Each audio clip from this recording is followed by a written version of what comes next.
আমাকে একটি ছেলে লিখেছে, সে আফ্রিকাতে থাকে এবং বয়স 30 বছর। আফ্রিকাতে মোটামুটি একটা ভালো চাকরি করছে, সামান্য কিছু টাকা সেভ করেছে। তার ইচ্ছা পশ্চিমবঙ্গে এসে সে আবার ব্যবসা করতে চায় তার জমানো টাকা নিয়ে। তো সে বলছে, স্যার আমার বয়স তো 30 বছর হয়ে গেছে, মোটামুটি একটা ভালো চাকরি করি, তো বাড়িতে চাপও আছে চাকরির জন্য।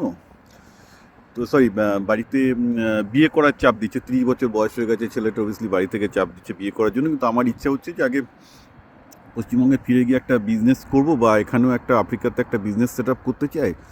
তো আমি বিজনেস সেট আপ করে তারপর বিয়ে করতে চাইছি, সেটা কি ঠিক হবে? আমি বলবো একদম ভুল হবে। তুমি আগে বিয়ে করবে তারপর চাকরি করবে। আবার বলছি, তুমি আগে বিয়ে করবে তারপরে ব্যবসা করবে। আগে বিয়ে করবে তারপর ব্যবসা করবে। বিয়ে করাটা ব্যবসা করার থেকে বেশি ইম্পর্ট্যান্ট। কেন ইম্পর্ট্যান্ট বলছি তোমাকে, সেটা শোনো। দেখো, তুমি যদি ব্যবসা করতে চাও এই মুহূর্তে, তো চাকরি ছেড়ে ব্যবসা করতে পারবে না। তোমার এই মুহূর্তে সবচেয়ে প্রথম যেটা কাজ হবে, যদি ব্যবসা করতে চাও, পশ্চিমবঙ্গে এমন কোনো মেয়ে খোঁজা যে মেয়েটির ভালো ব্যবসায়িক বুদ্ধি আছে কিন্তু হাতে টাকা নেই, কারণ তোমার কাছে পুঁজি আছে, তোমার কাছে কানেকশান আছে।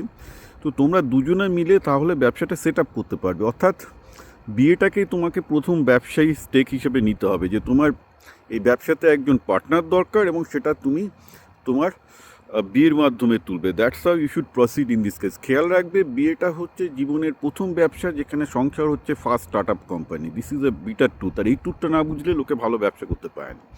সেকেন্ড একটা বড় জিনিস আছে, সেটা হচ্ছে আমার নিজের ব্যক্তিগত অভিজ্ঞতায় আমি যেটা দেখেছি, যে একটা ছেলের বয়স যখন 25+ হয়ে যায়, তাদের যে জীবনের এবং যে বায়োলজিক্যাল যে যৌন চাহিদা আছে, সেটা যদি ঠিকঠাক করে না মেটে, তাহলে সে কেরিয়ার, ব্যবসা, চাকরি কোনো কিছুতেই ফোকাস করতে পারে না। সুতরাং যেসব ছেলের বয়স 25+, মেয়েদের বয়স 22-23+ হয়ে গেছে, তারা যদি লাইফ পার্টনার খোঁজা বাদ দিয়ে প্রথমেই ব্যবসা, কেরিয়ার এসব করতে যায়, তাদের ব্যবসা, কেরিয়ার এগুলো হলেও হতে পারে, কিন্তু ভালো হবে না।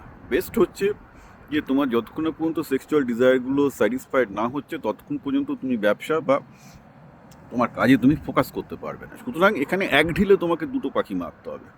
অর্থাৎ তুমি এমন কাউকে খোঁজো যাতে তোমার একই সাথে তোমার যে যৌন চাহিদাটা আছে সেটা পূরণ হয়, এবং তোমার যে ব্যবসার যে চাহিদাটা আছে সেটা পূরণ হয়। That should be the smartest move.